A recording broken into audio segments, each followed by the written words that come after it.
नमो अरहंताणम नमो अरहंताणम नमो अरहंताणम। ये सारा विश्व का इतिहास बतलाएगा। स्वास्थ्य का इतिहास बतलाता है कि कम खाने वाले लोग स्वस्थ रहे हैं, दीर्घायु बने हैं, और ज्यादा ठूस कर खाने वाले जल्दी मरे हैं और बीमार रहे हैं।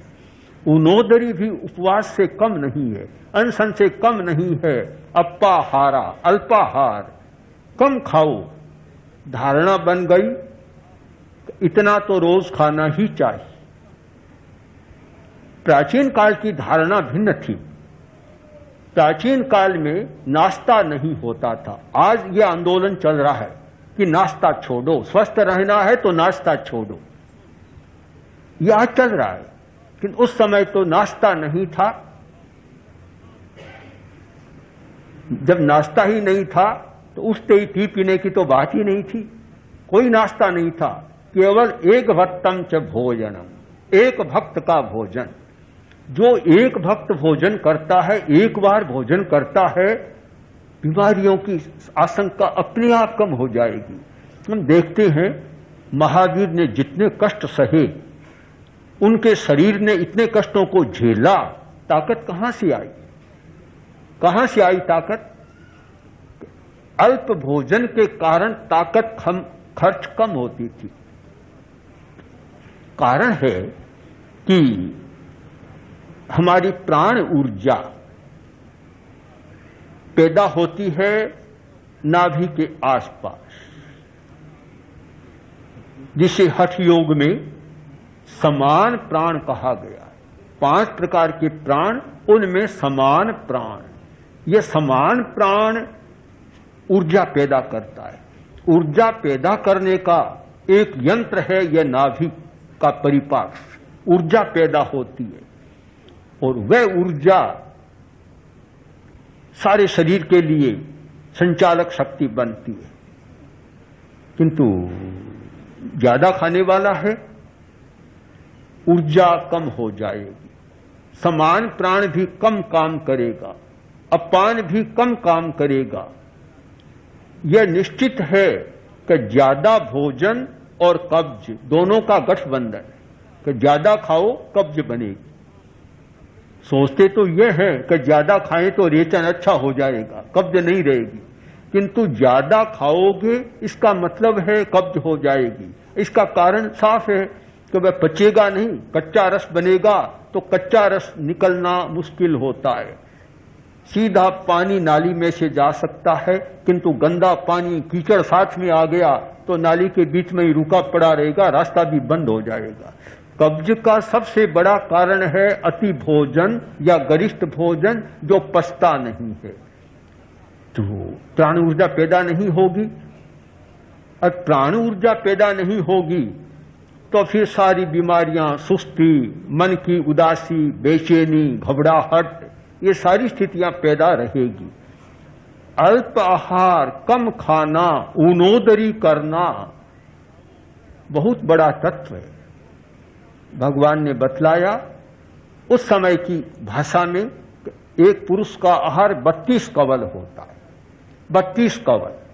अब 32 कवल आहार में 1 कवल कम खाता है, 2 कवल कम खाता है ऊनोदरी, और ज्यादा कम करता है तो अपार्थ ऊनोदरी। यानी ऊनोदरी के भी कई प्रकार हो जाते। आयुर्वेद के आचार्य बतलाते हैं कि भोजन कितना करना चाहिए, कि भोजन को 4 भागों में विभक्त कर देना चाहिए।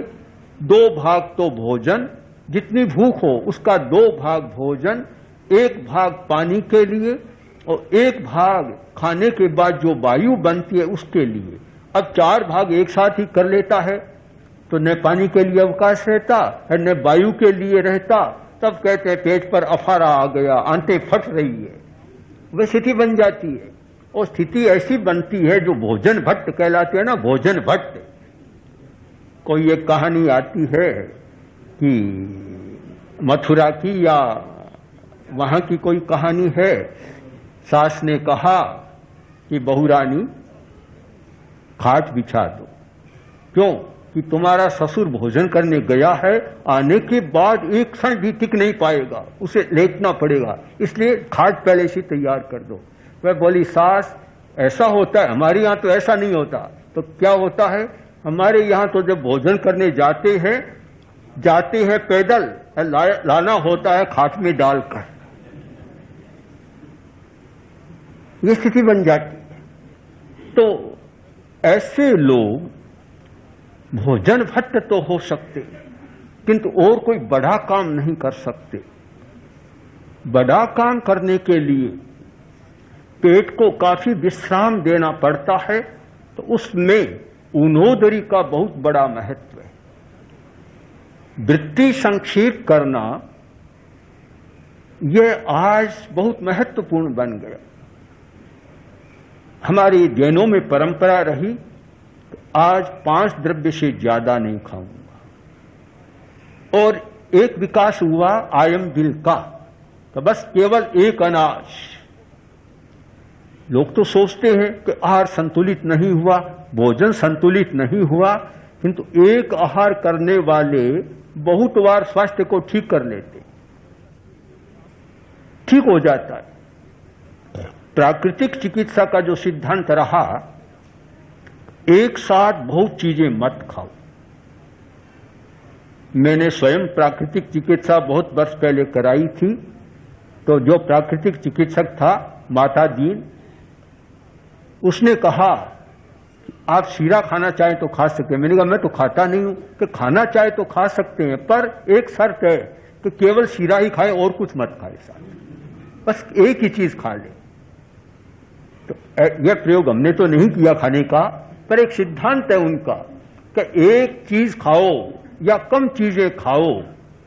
यह प्राकृतिक चिकित्सा की दृष्टि से बड़ा महत्वपूर्ण सिद्धांत है।